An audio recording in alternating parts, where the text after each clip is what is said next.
Good morning, everyone. My name is Joseph Bednarik, and I have been a member here at Quimper Unitarian Universalist Fellowship since the dawn of time, since 1999. And I have the great honor of serving as your guest speaker this morning. I would like to welcome you to this online service of QUUF, which is a loving, spirited, and ever more inclusive congregation. And while our physical sanctuary is located in Port Townsend, Washington, the sanctuary of our values and principles are found in the hearts and minds of curious and creative people located throughout the region, the country, and the world. And we are so glad that you're here with us this morning. And I'd like to begin the service by acknowledging that the water, land, and shoreline here in Port Townsend are the traditional territory of the Sklallam and the Chemakum people. We honor and acknowledge our indigenous neighbors and members, and we vow to help restore and sustain their homelands and their home waters.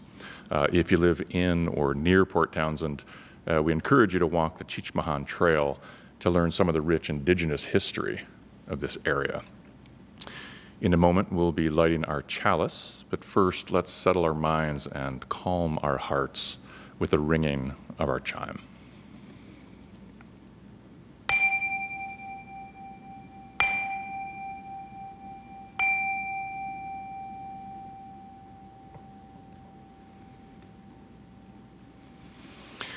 Our call to community this morning is hymn number 347, Gather the Spirit.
Thank you, Katie, Pat, Doug, and Helen. That was beautiful. Please join Katie, Franco, and me in our chalice lighting words, which were written by Scott Taylor. May this flame cast its light toward the coming days, reminding us that the future is not simply a place we are going, but a place that we are creating. The path of new possibilities will not be found, but made. A new world is waiting to be built. May our time together light the way.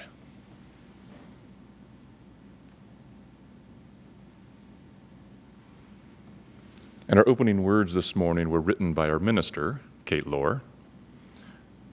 Surely it is a wonder and mystery that our paths have crossed here today, that in the immensity of time, in the vastness of space, our paths have intersected right here, right now. May we travel humbly with one another, choosing reconciliation over resentment as we try to live lives that are joyful and loving. And when life presses in and shifts us off balance, when pain assaults us, when frustration mounts, may the wonder of our connections bring us back to the center. I'd now like to invite Bo Olgren, our Director of Family Ministry, who is going to share Time for All Ages. Bo. Good morning, everyone. As we question the mystery of existence and our own imaginations, I wanted to share this story. Please open this book by Adam Lerhopt and illustrated by Matthew Forsyth, which questions the dynamics of power and creation and existence in the very books we read. Hello? Oh, quick. Finally, someone turn on the light. You open the book. We're saved. We're saved. Do you know what happened? Someone closed this book. They just slammed it shut with us inside. Why would anyone close a book, especially a really good book like this one? You should leave it open. This is what happens when you close a book. He's been in there for days. And the worst part, they completely destroyed this perfectly good banana. We worked hard for that banana. We saw who did it. He looks just like this. Have you seen him? We're still fixing things for the last time. So you shouldn't leave this book open. Just put it down and step away from the book. We can change the story. We'll write something with a hero and a heroine. You'll like it. It will be a good story, and you'll want to leave it open. You turned another page. Don't you know what will happen if you just keep turning pages? You'll close the book, and we'll be trapped again. You wouldn't do that to us, would you? We'll be good. Promise. We'll give you the rest of this banana. There's still a little left over, and the other half was tasty. You could get stuck too. Did you think about that? Don't be this person. Don't be a book closer. Stop. Don't turn this page. You're almost at the end of the book. Warning, end of book. If you go any further, we can't go with you. You turned it. Don't make the light go out. We aren't ready. One more page and this book will be closed. Thank you, Bo. What we'd like to do now is acknowledge and welcome those of you who are visiting us this morning. You are invited to say hello in the comments section and tell us your name and where you're from. The chat section can be found below or on the right side of the video when it is out of full screen. And we'd love to hear from you. We also hope you'll join us for our virtual coffee hour on Zoom. If you don't have that link, it will be posted in the chat section at the end of the service.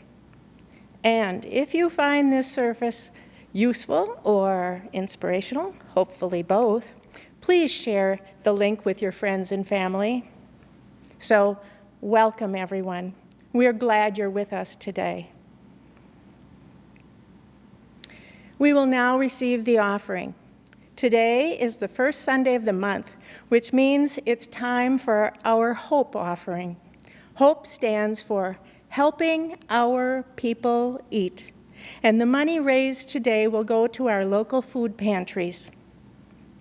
If you'd like to donate today, you have 3 options.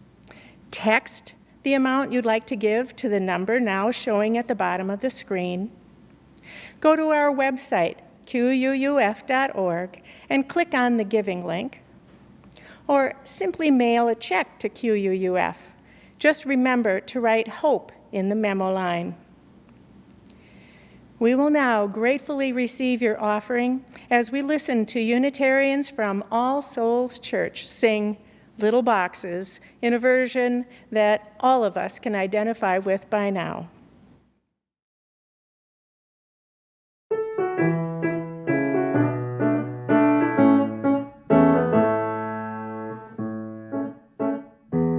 Little boxes on the Zoom screen, little boxes full of many folks in their boxes across the country, but they're really not the same. From their bedrooms and their kitchens, from an office and a patio, you can see them on their Zoom screens, no windows quite the same. You can tell that she's a reader from the bookshelves in her background. They love flowers, see the planters, oh, the cat jumped in the way. There's a fellow with his instruments and another with her many quilts, and a virtual scene of hillsides and a seashore far away. And the people in the Zoom screens all crave times of togetherness when they log on to their tablets or their phones or computer screens. There are friends and yes, some neighbors, plus a person that we never met on our Zoom screens, in our meetings, in our worship on Sunday morn.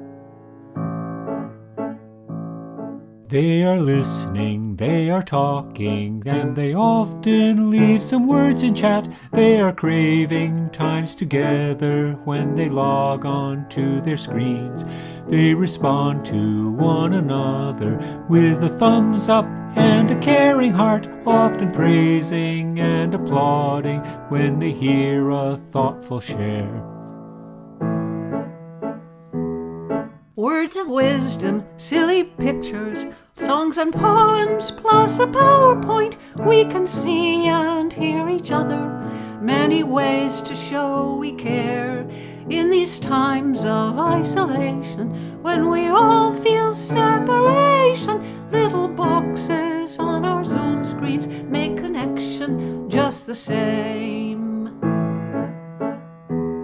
Little boxes on the Zoom screen, little boxes full of many folks in their boxes across the country, but they're really not the same.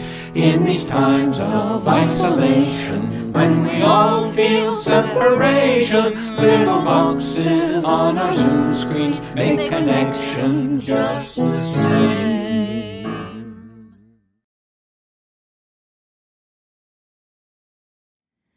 Thank you to the All Souls Singers. Hello, I'm Jean Wallet from Jefferson County Immigrant Rights Advocates, or JSIRA. The theme of last week's service was On the Brink, and I wanted to riff off that because JSIRA has just taken one big step and we're on the brink of taking another one. The first step was organizing and then bringing a family of 3 that was evacuated from Afghanistan here to Jefferson County so they can get resettled in this country after fleeing the Taliban. We couldn't have brought this family here without the generous offer of a new QUF member, Linda Jangard, and her husband, Stan. They're donating the use of an ADU for the young family to stay in for the next several months. There's a team of 5 key people who are the core group who are helping these folks get settled here in this new country. And they also have a number of other helpers who help in specific ways. There are thousands of evacuated Afghan families like this one, many of whom were affiliated with the U.S. efforts in Afghanistan. In fact, when our group went to pick up the young family at the airport, they were greeted by other families who were also pleading with them for help.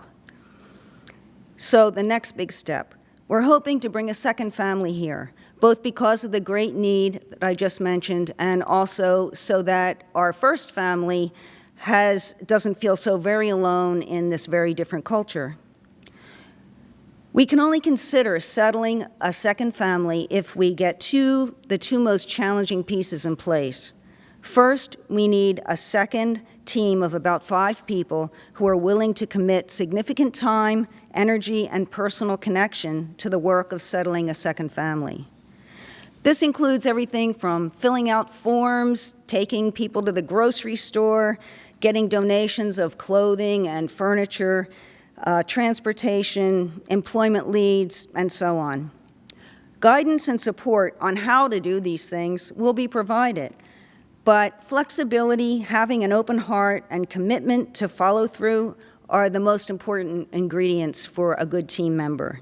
It's a group effort, and nobody has to do it alone. The second major requirement is a place for the family to stay.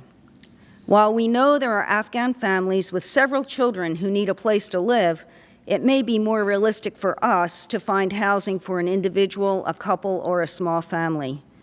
We know there are many ADUs or mother-in-law apartments and even houses sitting empty in this county that are never advertised as rentals and aren't part of the rental market at all. Some possibly owned by members of our congregation or by our friends and neighbors. So we're reaching out to QUF and other congregations to see whether we can find, first, a core group of 5 individuals to take on this work, and critically, leads on a place to live. If we can get those in place, we're confident that we can raise enough money and have other resources to make the rest of it work. This really is an opportunity for what could be some of the most fulfilling work that you've done. It's very meaningful to help people individually, so please consider it. There's more to explain than time to do that right now, so if you're interested in learning more, please call me or email me. My contact information is in the chat room, or you can find me in the member directory. Thanks a lot. Now's the time in our service we will share joys and sorrows, recognizing that our personal joys and sorrows are only a fragment of the joys and sorrows of the larger community of life and the larger community of the world.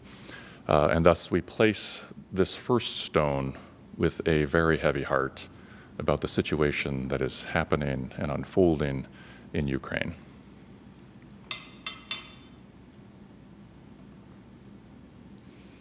And now within the congregation, we light a candle for Linda Murphy, who will undergo knee replacement surgery this Thursday, March 10. May your surgery and recovery be smooth and swift, Linda.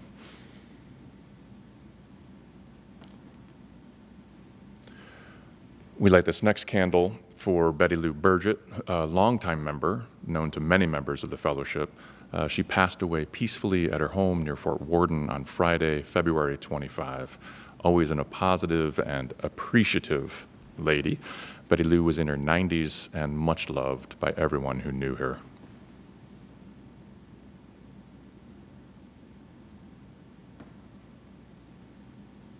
And this week's birthdays. What week would go on without birthdays? Sheila Harwood, our wonderful music coordinator, whose birthday was yesterday. Happy birthday, Sheila. Get those candles. Gus McCutcheon, whose birthday was Tuesday, March 1st. He's pictured here with his wife, Judy. Happy birthday, Gus.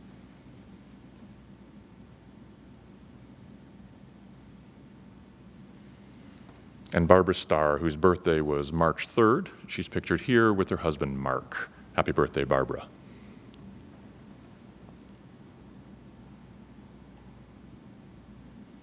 A lot of light over there, Katie. A lot of light. Yeah, let's get that one.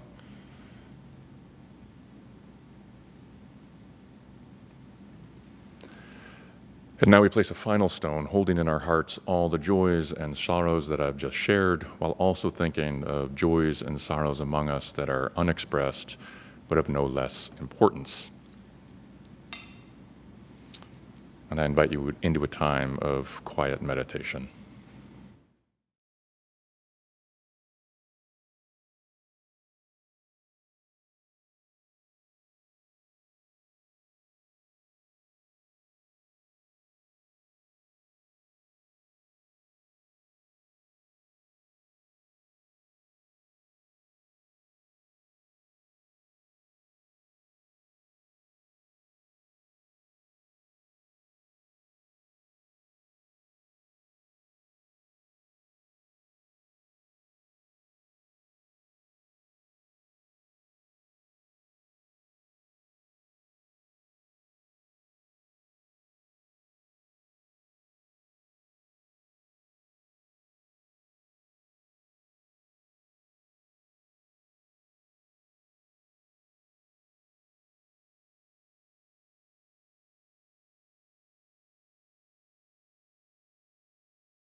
Our reading this morning is entitled God as Creativity by Janet Newton Thibodeau. The simplest explanation I ever heard of process theology came from John Cobb. He says we tend to think about objects, nouns, as what is most real, tables and chairs and floors and walls and bodies, things that we can touch. But in process theology, we don't think of objects as the most real. We think of events or verbs as the most real. What matters is not the things, but the movement of things, what they're doing and how they're becoming. In this perspective, God exists as a creative force and invites us into interaction. And through these interactions, we move with and through and among God. Indeed, we need these interactions to help us clarify and make meaning of our lives. These experiences allow an aperture to open, as Walter Wink puts it, a place where God can be, capital B, capital E. We get glimpses of God as cosmic creativity that deepens our delight and invites us into spiritual understanding that is, at its essence, one of possibility. Here ends the reading. Our special music this morning is entitled God is a River by Peter Mayer.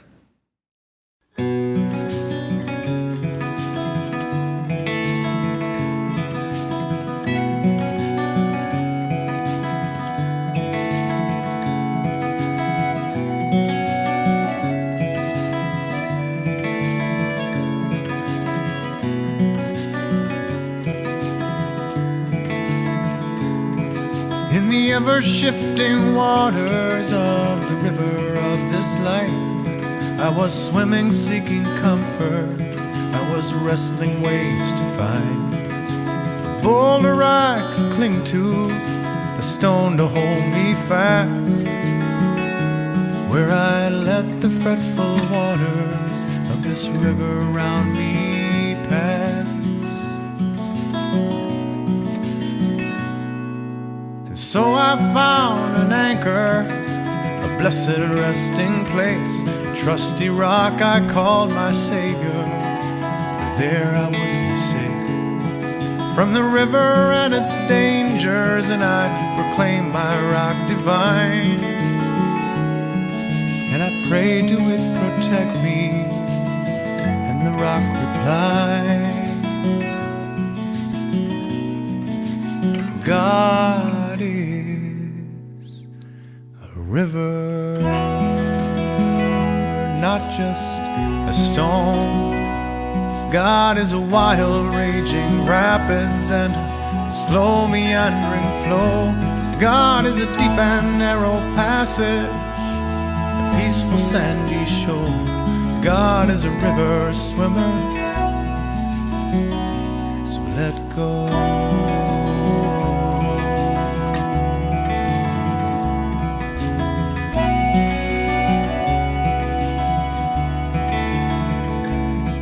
Still I clung to my rock tightly with conviction in my arms, never looking at the stream to keep my mind from thoughts of harm. But the river kept on coming, kept on tugging at my legs,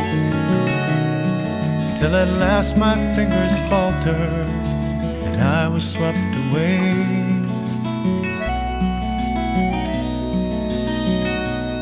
So I'm going with the flow now, these relentless twists and bends, acclimating to the motion and a sense of being led. And this river is like my body now, it carries me along through the ever-changing scenes and by the rocks that sing this song. God is a river, not just a stone. God is a wild raging rapids and a slow meandering flow. God is a deep and narrow passage and a peaceful sandy shore. God is a river swimmer, so let go. God is the river swimmer,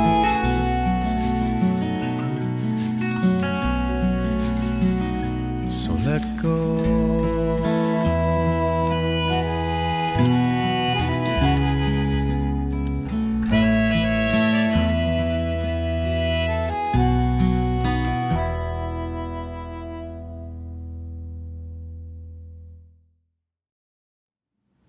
Well, God very well might be a river. And here's a famous quote from the Enlightenment philosopher Voltaire, although he said these words in French. If God did not exist, it would be necessary to invent her. And I know what you're thinking. You're surprised that Voltaire used the feminine pronoun, a capital H, her, when referring to God. And truth be told, he didn't.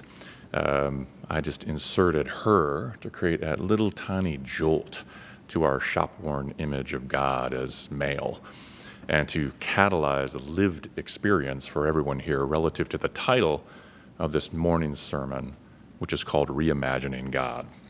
That title, Reimagining God, implies at least three things. One, that human beings have the power to imagine. Two, that God has been imagined. And three, that God will be imagined again and again and again. And please know that at the outset of this sermon, just because God is used in the title does not mean that God necessarily exists for all people. Let us recognize that among us this morning are fierce atheists who are welcome to imagine God as imaginary, as not being. And with not being in mind, I invite you to consider a Buddhist teaching within the Nirvana Sutra. It's a story of a blind turtle who lives at the bottom of the ocean.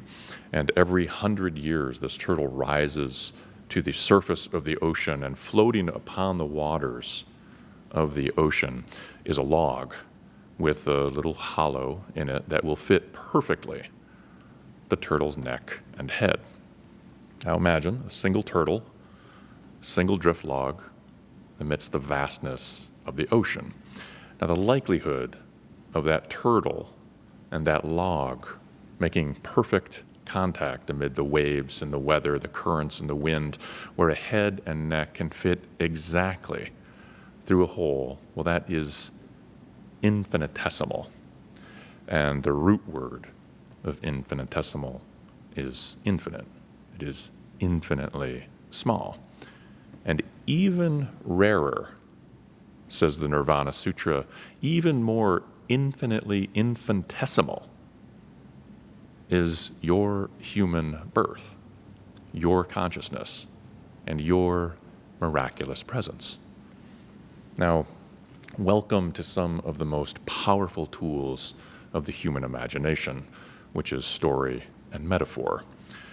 Story and metaphor that poetically presents viscerally the improbable miracle of your human life, your very existence, rarer than a blind turtle rising from the bottom of the ocean every 100 years, finding the drift log, tossing out the Atlantic or the Pacific or the Arctic, and putting their head and their neck through a hole.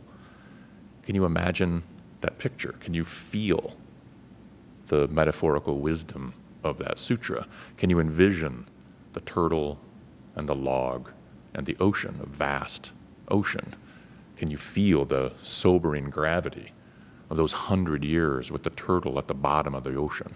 That notable period of time, 100 years bounded, those 100 years within which you will have thousands and thousands of verbs to be born, to live, to eat, to work, to love, to scramble, to wonder, to fight, to build, to destroy, to play, to mourn, to sing, to breed, to kill, to nurture, to celebrate, to plan, abandon, and like everyone else who has ever lived before you, to die. A blind turtle, vast ocean, small drift log, your life, rarer still. Now, this metaphor grants you incredible power, and I hope you can feel that, an incredible responsibility, and the most pressing question that you will ever face. What should you do with this rarest of treasures, this human consciousness that is held in sacred trust by your body and your brain in the here and the now? Or in the words of Mary Oliver in her poem, The Summer Day, who made the world? Who made the swan and the black bear? Who made the grasshopper? This grasshopper, I mean, the one who has flung herself out of the grass, the one who is eating sugar out of my hand, who is moving her jaws back and forth instead of up and down, who is gazing around with her enormous and complicated eyes. Now she lifts her pale forearms and thoroughly washes her face. Now she snaps her wings open and floats away. I don't know exactly what a prayer is. I do know how to pay attention, how to fall down into the grass, how to kneel down in the grass, how to be idle and blessed, how to stroll through the fields, which is what I have been doing all day. Tell me, what else should I have done? Doesn't everything die at last and too soon? Tell me, what is it you plan to do with your one wild and precious life? Now consider this poem and consider those incantatory words, the mantra, if you will, that begins the first three lines. Who made? Who made? Who made? And these vast and essential questions lead to your cupped palm, into which you hold a very common, a very miraculous, and a very specific insect, this grasshopper. The specificity is critical, and you can witness with your own eyes the marvel of evolution and the marvel of engineering. Now, here is a fellow creature on this planet, sharing the sun's starlight with you, viscerally engaged in the world with complicated eyes, who can snap their wings into superpower flight while you, groundling, feel that incessant gravitational pull toward the molten core of the earth. Now, the wonderments of who made brings us right up to the shimmering edge of capital M mystery. Now, imagine that capital M mystery shimmering in all directions. It's oceanic mystery, a turtle maybe at the bottom of the oceanic mystery. And there, at that edge, we simply need to grasp the hand of the philosopher Søren Kierkegaard and do that proverbial leap of faith into the mystery. And it bears out because scientists continuously report from the field that the universe is larger and more mysterious than we ever imagined. There's at least 100 billion, capital B, billion galaxies with billions of stars in each galaxy, and each star is akin to the Earth's sun. This is unfathomable amounts of vastness and space and energy and light and darkness. And a good 300 years before the invention of the telescope or the microscope, those two amazing visionary tools that reached deeply out and deeply in, St. Thomas Aquinas set out to logically prove God's existence with his 5 proofs in the Summa Theologica. God as prime mover, God as uncaused cause, God as necessary being, God as the perfection of attributes, and God as ultimate purpose. Now, while Aquinas wanted to logically prove God's existence with unassailable proof, the phrase uncaused cause sounds metaphorical to these ears. And also want to point out that between the great wars of the last century, where millions upon millions of fellow human beings slaughtered and maimed each other over politics and religion, sound familiar? A child wrote to Albert Einstein and asked him whether scientists prayed. I'm going to repeat that. An innocent and wonder-filled child wrote to Albert Einstein and asked whether scientists prayed. Now, the answer from the same person who conceived the theory of relativity, this answer is worth listening to. Einstein writes, "Everyone who is seriously involved in the pursuit of science becomes convinced that a spirit is manifest in the laws of the universe, a spirit vastly superior to that of humanity. In this way, the pursuit of science leads to a religious feeling of a special sort." And there's also this other great Einstein quote that says, "The most beautiful thing we can experience is the mysterious. It is the source of all true art and science. They to whom the emotion is a stranger, who can no longer pause to wonder and stand wrapped in awe, are as good as dead. Their eyes are closed. The insight into the mystery of life, coupled though it be with fear, has also given rise to religion. To know what is impenetrable to us really exists, manifesting itself as the highest wisdom and the most radiant beauty, which our dull faculties can comprehend only in its most primitive forms. This knowledge, this feeling, is the center of true religiousness." Close quote. I'll take special note of that word religiousness, not religion per se. In the presence of mystery, there is religiousness. Now, as creatures of language, in the midst of this religiousness, we reach for words, though we often find them inadequate. And thus we search for ways to make the words work in the face of this religiousness. In his book, Dangerous Words, talking about God in an age of fundamentalism, professor and writer Gary Eberly says, quote, "Most scripture is poetic in form and approach." Love that statement. Now, scripture is poetic because the tools of poetry allow human language to penetrate and to soar, to combine and spark, and to move. Now, that said, and to be fair, I also want to allow that great scientist Galileo who ran afoul of the church when his scientific thinking bumped into long-held religious beliefs. Galileo reminds us that, quote, "In order to understand the universe, you must know the language in which it was written, and that language is mathematics." So we have metaphorical language, we have mathematical language. And so, as we all are there on the lip or the edge of mystery, and it's shimmering in all directions, let's allow Galileo to respond mathematically, for Kierkegaard to respond philosophically, for Mary Oliver to respond poetically, for Aquinas to respond logically, for Einstein to just stand there awestruck. And for those using human language to respond as the best they can, which is likely metaphorically. And if you asked my devout parents whether God can be expressed as a metaphor, they would likely say, honey, God is God. What does the word metaphor have to do with anything? And they have a point. God is God. And for the atheists, again, God is not God.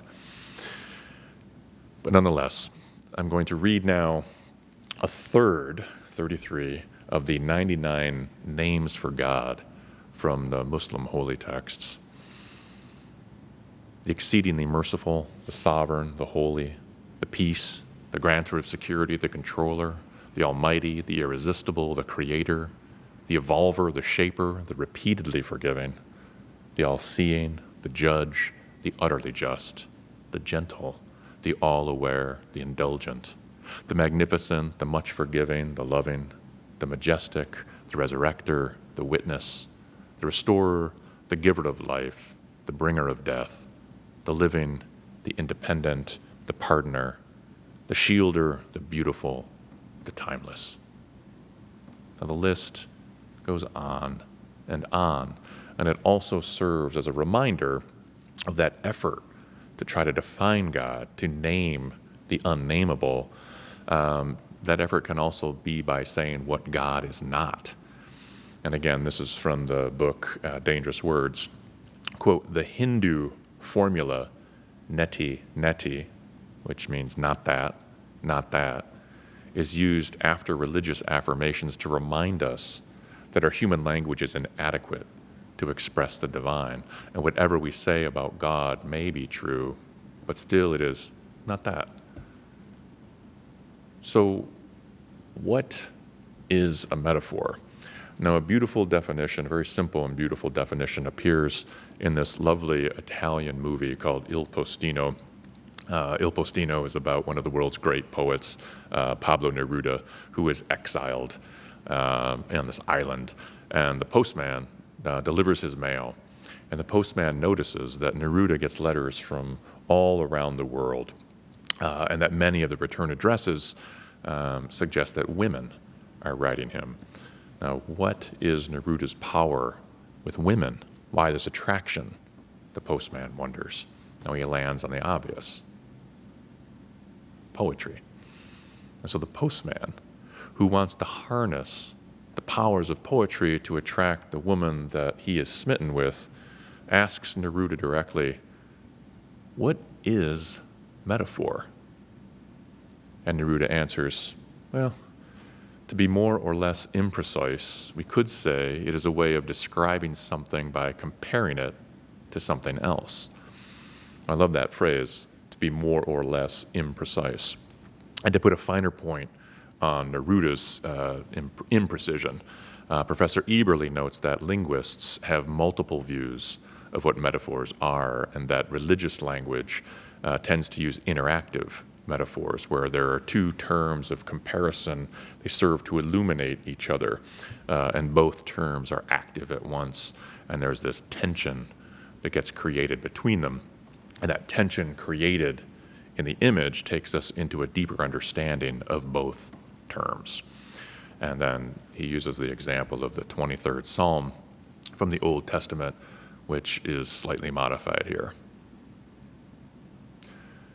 The Lord is my shepherd, I shall not want. She maketh me lie down in green pastures. She leadeth me beside the still waters. She restoreth my soul. She leadeth me in the paths of righteousness for her name's sake. Yea, though I walk through the valley of the shadow of death, I will fear no evil, for thou art with me. Thy rod and thy staff, they comfort me.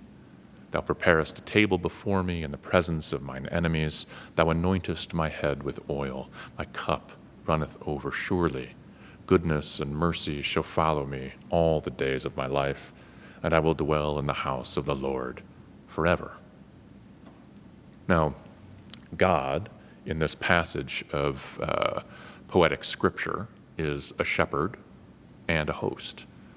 And as Eberle points out, this metaphor is actually quite surprising, because he says the creator of the universe is like a shepherd, and it's also bewildering, as in, really? The source of all being is a shepherd? And then finally, this is Eberle, and then finally something clicks, and a new understanding is born, and we can see behind the paradox lives a previously unnoted relationship. And Eberle continues, the value in this interactive model, especially in considering religious language, is that the meaning and the metaphor cannot be put in any other way, that the metaphor exists. The metaphor does not need to be explained because it is, in a real way, already an explanation of something. The Lord is my shepherd is, in fact, an explanation of what God is, and therefore should not need further elaboration.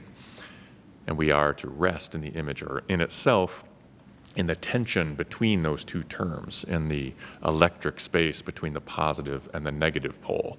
And if that tension gets resolved, again, this is still Eberle, if that tension gets resolved, then the energy goes out and the metaphor dies. Now, the actual meaning of a metaphor takes place between the terms of the metaphor, and it is not in either of them. Close quote. And that was a lot.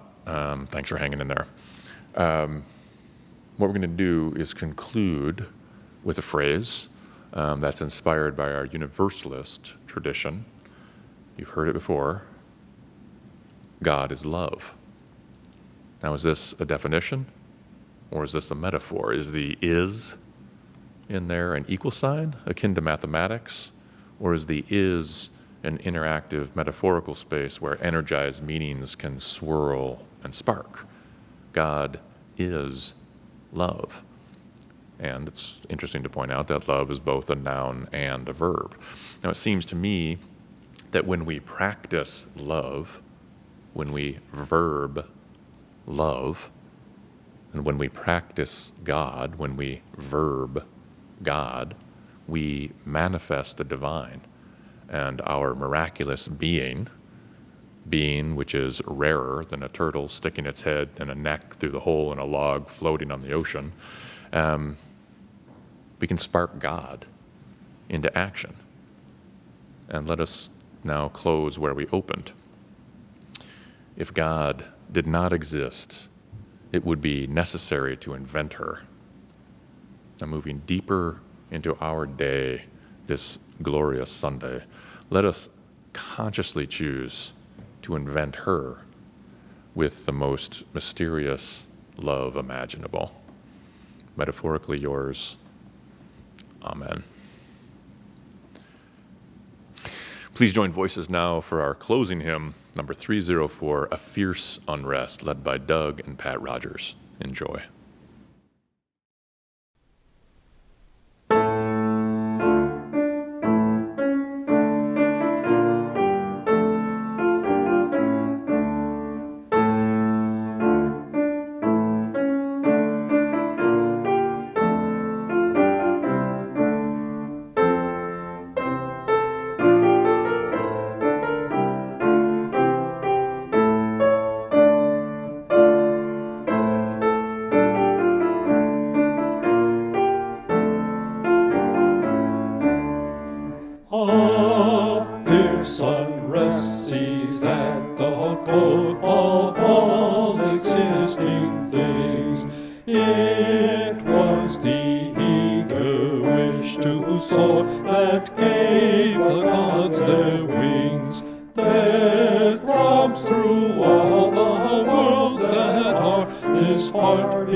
From what flat wastes of cosmic slime, and stung by what quick fire? Sunward the restless graces climb, white risen out of mire.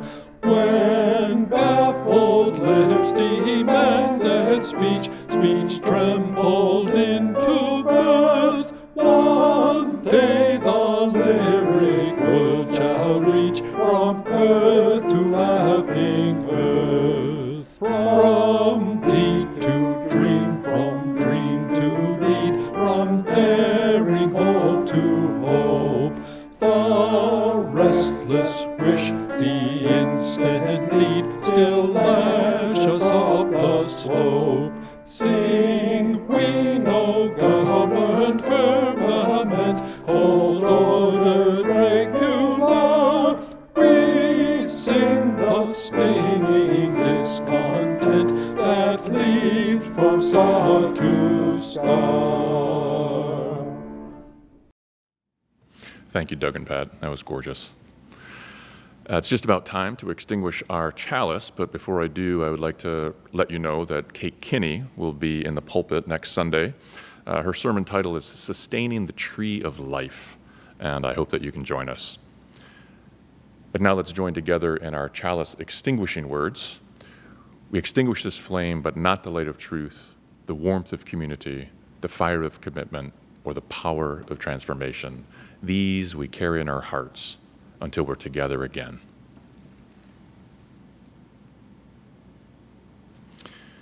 And after the service, I hope that you'll join us for our virtual coffee hour. What you can expect is to be placed in a Zoom room with one of our coffee hour hosts who will facilitate personal check-ins as well as talk about some reflection questions on the sermon topic. Hope to see you there. And our postlude today is a joyous celebration called We're All in This Together by Ben Lee.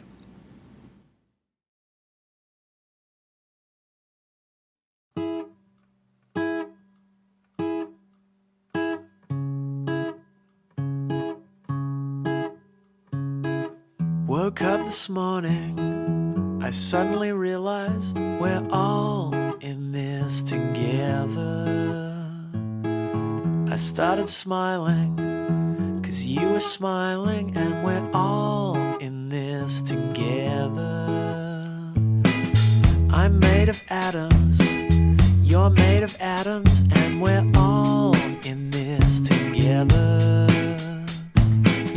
And long division just doesn't matter, 'cause we're all in this together. Yeah.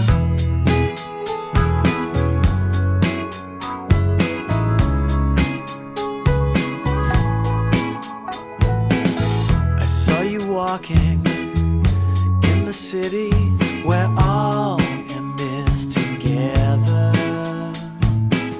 The city's changing, 'cause we're changing, and we're all in this together.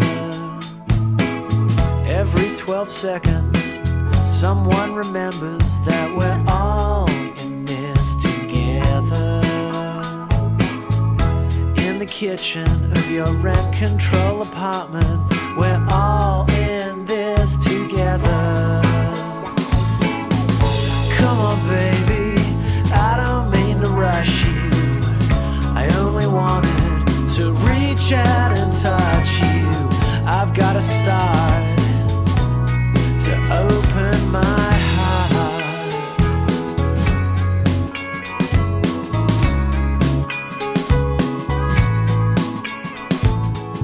I know you think about jumping ship before it sinks, but we are all in this together.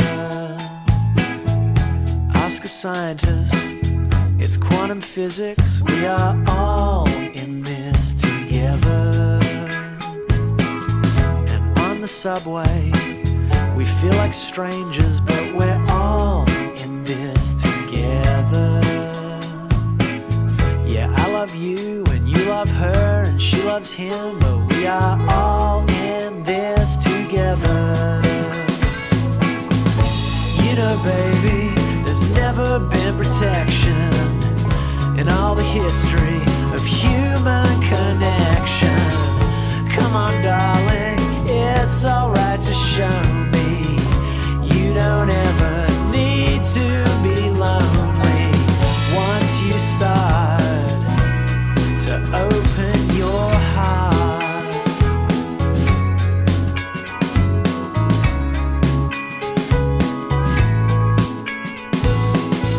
I saw you crying, I started crying, 'cause we're all in this together.